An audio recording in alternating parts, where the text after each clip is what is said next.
મિત્રો આપ બધા મિત્રોનું હાર્દિક સ્વાગત છે આપણી યુટ્યુબ ચેનલ એવી વીએસ સોલ્યુશન્સની અંદર। વિદ્યાર્થી મિત્રો આજના વિડીયોની અંદર આજે આપણે ધોરણ 10 વિષય વિજ્ઞાન વિષયની અંદર ચોથું ચેપ્ટર જે છે કાર્બન અને તેના સંયોજનો એટલે કે કાર્બન એન્ડ ઇટ્સ કમ્પાઉન્ડ્સ એ ચેપ્ટરનું આજે આપણે સ્વાધ્યાય પોથીનું સંપૂર્ણ સોલ્યુશન આજે આ વિડીયોની અંદર જોવાના છીએ। તો વિડીયોને તમારે છેલ્લે સુધી સ્કીપ કર્યા વગર પૂરેપૂરો જોવાનો છે અને જો તમે ચેનલ ઉપર નવા હોય તો ચેનલને અચૂકથી સબસ્ક્રાઇબ કરી દેવાની છે। જોઈએ વિભાગ નંબર એ જે આપણા એક ગુણના પ્રશ્નો છે હેતુલક્ષી। પહેલો છે કે પેન્ટેનાલ 5 કાર્બન ધરાવતું સંયોજન છે, તેમાં ક્રિયાશીલ સમૂહ ખાલી જગ્યા છે, તેમાં કયો છે ક્રિયાશીલ સમૂહ? Option number B aldehyde.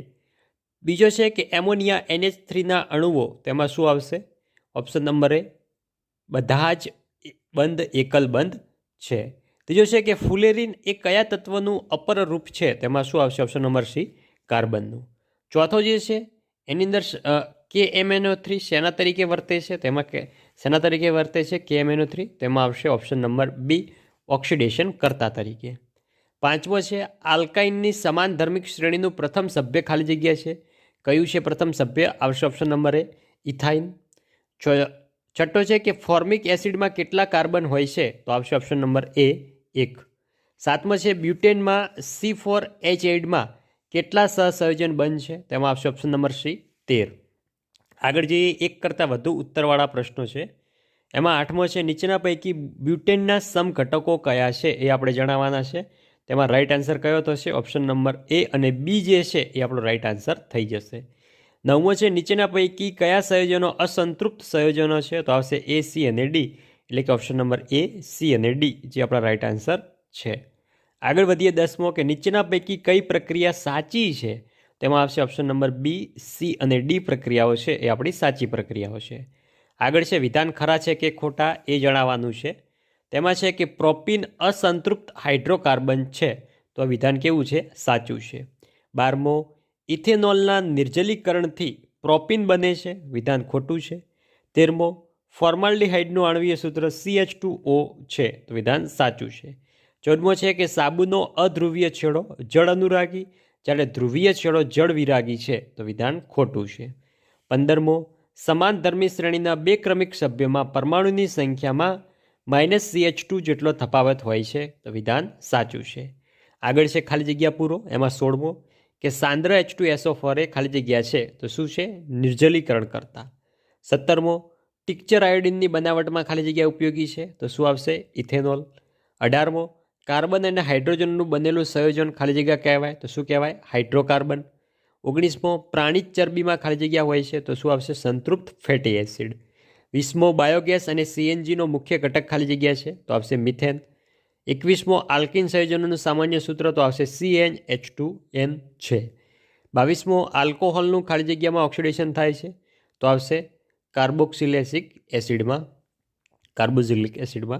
વ્યાખ્યા આપો ક્રિયાશીલ સમૂહ, તો વિષમ પરમાણુઓ અને તેમને સમાવતા સમૂહો કે જે સંયોજનોને વિશિષ્ટ ગુણધર્મ આપે છે, જે કાર્બન શૃંખલાની લંબાઈ અને સ્વભાવ પર આધારિત નથી, તેને ક્રિયાશીલ સમૂહો કહે છે।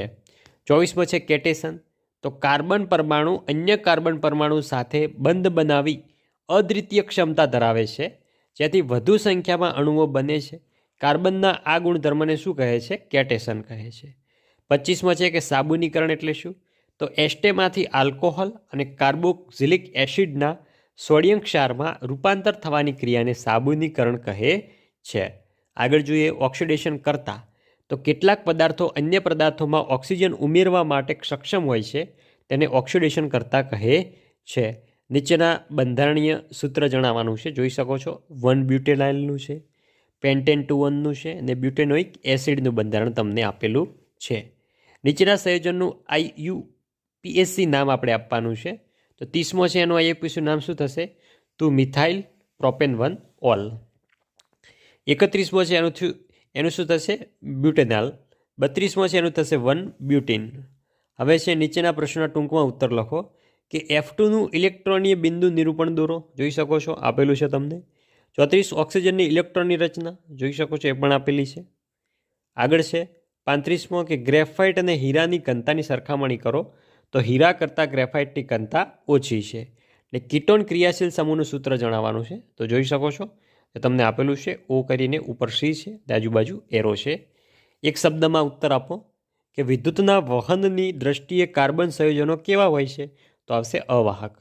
38 હેક્ઝેનના શક્ય સમ ઘટકો કેટલા છે? તો 5. 39 કઠિન પાણીમાં કયા આયનો હાજર હોય છે? તો આવશે કેલ્શિયમ અને મેગ્નેશિયમ. 40 વાતાવરણમાં કાર્બન ડાયોક્સાઇડનું ટકાવાર પ્રમાણ જણાવો? તો આવશે 0.03%. 41 કેટલા કાર્બનથી વધુ કાર્બન હોય તો જ વલય રચના શક્ય બને? તો આવશે 3. આગળ છે શબ્દ અસંગત છે તે ઓળખો. 42 મિથેન, ઇથેન, પ્રોપીન, બ્યુટીન, તેમાં શું આવશે? બ્યુટીન. 43મો છે એની અંદર આવશે પ્રોપેનાલ. 44મો છે એની અંદર આવશે મિથેનાલ. આગળ છે પ્રક્રિયા આપણે પૂર્ણ કરવાની છે, તો 45માં શું આવશે? 2CH3O Na+H2. 46મો છે એની અંદર જોઈ શકો છો પ્રક્રિયા તમને આપેલી છે, અને 47માની અંદર પણ તમને સંપૂર્ણ જવાબો આપેલા છે. આગળ જોઈએ વિધાન અને કારણવાળા પ્રશ્નો છે. તો 48મો છે એની અંદર આવશે ઓપ્શન નંબર એ કે વિધાન એ અને કારણ આર બંને સાચા છે, કારણ આર એ વિધાન એની સમજૂ છે. એવી રીતે 49માં પણ એ આવશે ને 50માં સી આવશે કે વિધાન એ સાચું છે અને કારણ આર ખોટું છે. હવે છે આપણે જોડકા જોડવાના છે. તો 51મો છે, 51માં અંદર આવશે ઓપ્શન નંબર સી એષ્ટીકરણ. બીજો જે છે એની અંદર શું આવશે? પી યોગશીલ પ્રક્રિયા. ત્રીજો જે છે એની અંદર આવશે ક્યુ વિસ્થાપન પ્રક્રિયા, અને ચોથો જે છે એની અંદર આવી જશે આર તટસ્થીકરણની પ્રક્રિયા. આગળ છે પહેલો હાઇડ્રોજનનો અણુ, તેની અંદર આવશે ક્યુ માત્ર એકલ બંધ છે. નાઇટ્રોજનનો અણુ એમાં આવશે આર ત્રિબંધ છે. ઓક્સિજનનો અણુ એમાં આવશે એસ માત્ર દ્વિબંધ છે. ને બેન્ઝીન એમાં આવશે પી દ્વિબંધ તેમજ એકલ બંધ છે. હવે આપણે વિભાગ બીના પ્રશ્નો જોઈએ, જે 2 ગુણના પ્રશ્નો છે.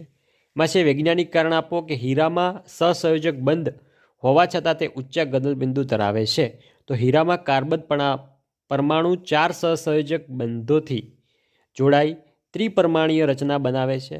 હીરામાં સહસંયોજક બંધની સંખ્યા વધુ હોવાથી વિખંડિત કરવા માટે વધુ ઉર્જાની જરૂર પડે છે. આથી હીરો વધુ ઊંચું ગલનબિંદુ ધરાવે છે. બીજો છે તફાવતના બે મુદ્દા આપો. સંતૃપ્ત કાર્બન સંયોજનો અને અસંતૃપ્ત કાર્બન સંયોજનો. પહેલો છે સંતૃપ્ત કાર્બન સંયોજનો કે જે કાર્બનિક સંયોજનોમાં કાર્બન પરમાણુઓ માત્ર એકલ બંધથી જોડાયેલા હોય તેવા સંયોજનોને સંતૃપ્ત કાર્બન સંયોજનો કહે છે. આ સંયોજનો ઓછા ક્રિયાશીલ હોય છે. એવી રીતે છે અસંતૃપ્ત કાર્બન સંયોજનો, તો જે કાર્બનિક સંયોજનોમાં 2 કે તેથી વધુ કાર્બન પરમાણુઓ દ્વિબંધ કે ત્રિબંધથી જોડાયેલા હોય તેવા સંયોજનોને અસંતૃપ્ત સંયોજનો કહે છે, અને આ સંયોજનો વધુ ક્રિયાશીલ હોય છે. જોઈ શકો છો ત્રીજો હાઇડ્રોજનીકરણ એટલે શું? તેના ઔદ્યોગિક ઉપયોગિતા જણાવો, અને આ પ્રશ્ન પરીક્ષાની અંદર પૂછાય છે. જોઈ શકો છો એનો પણ તમને સંપૂર્ણ આન્સર આપી દીધેલો છે. જે તમારે વિડીયો સ્ટોપ કરીને સંપૂર્ણ પ્રશ્નનો આન્સર પહેલાં વાંચી જવાનો છે, પછી એ પ્રશ્નનો જવાબ તમારે લખવાનો છે. ચોથો છે સાબુ અને ડિટર્જન્ટના ક્રિયાશીલ સમૂહો જણાવી તેના અણુઓનું બંધારણ આપણે જણાવવાનું છે. નેક્સ્ટ 5મો ઇથેનોલના ઉપયોગો. પેલો આવશે ઔદ્યોગિક દ્રાવણ તરીકે દવાઓ જેવી કે ટ્રિક્ચર આયોડિન કપ સિરપમાં, તેમજ ટોનિક્સમાં, લિકર વાર્નિશ તથા અત્તર જેવા સુગંધિત દ્રવ્યોની બનાવટમાં, ચેપનાશક તરીકે, શુદ્ધ આલ્કોહોલ નશાયુક્ત પીણાની બનાવટમાં, ને આવશે જોઈ શકો છો રેક્ટિફાઈડ સ્પિરિટ બનાવવામાં થાય છે, રેક્ટિફાઈડ સ્પિરિટ. છઠ્ઠો છે કે સલ્ફરના 8 પરમાણુમાંથી બનેલા સલ્ફર અણુનું ઇલેક્ટ્રોન બિંદુ નિરૂપણ શું થશે એ આપણે જણાવવાનું છે. તો જોઈ શકો છો એનો પણ તમને આન્સર આપી દીધેલો છે. એ તમારે વિડીયો સ્ટોપ કરીને સંપૂર્ણ આન્સર લખી લેવાનો છે. વિભાગ સી જોઈએ. વિભાગ સી જે આપણા 3 ગુણના પ્રશ્નો છે. પહેલો હાઇડ્રોકાર્બન સંયોજનો એટલે શું તેનું વર્ગીકરણ આપણે સમજાવવાનું છે. તો એનું પણ તમે જોઈ શકો છો. જે કાર્બન સંયોજનો માત્ર કાર્બન અને હાઇડ્રોજન ધરાવે છે તેને હાઇડ્રોકાર્બન સંયોજનો કહે છે.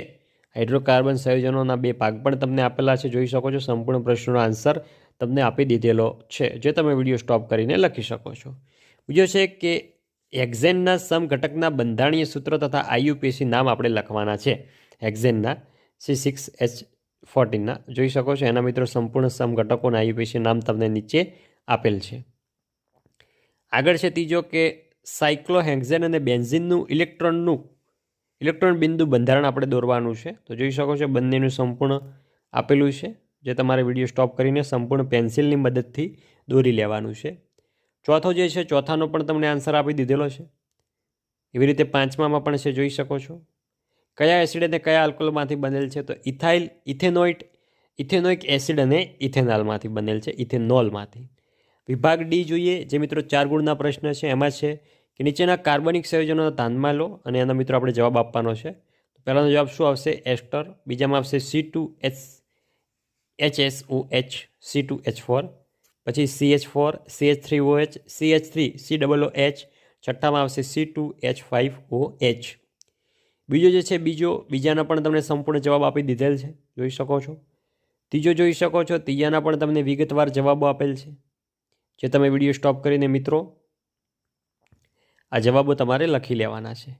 ચોથો છે કે ઇથેનોલમાંથી ઇથિન અને પ્રોપેનોલમાંથી પ્રોપેનોઇક એસિડ બનાવટનું સમીકરણ આપણે આપવાનું છે. તો જોઈ શકો છો બંને સમીકરણો તમને સંપૂર્ણ આપી દીધેલ છે, એના આન્સર પણ આપી દીધેલ છે. તો વિદ્યાર્થી મિત્રો, આ હતું આપણું ધોરણ 10 વિષય વિજ્ઞાન વિષયની અંદર જે આપણું ચોથું ચેપ્ટર છે કાર્બન અને તેના સંયોજનો, એનું સ્વાધ્યાયપોથીનું સંપૂર્ણ સોલ્યુશન.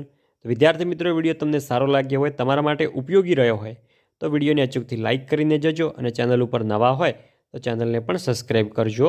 મળીશું આવનાર બીજા ઉપયોગી વિડીયો સાથે. ત્યાં સુધી આવજો. ભારત માતા કી જય.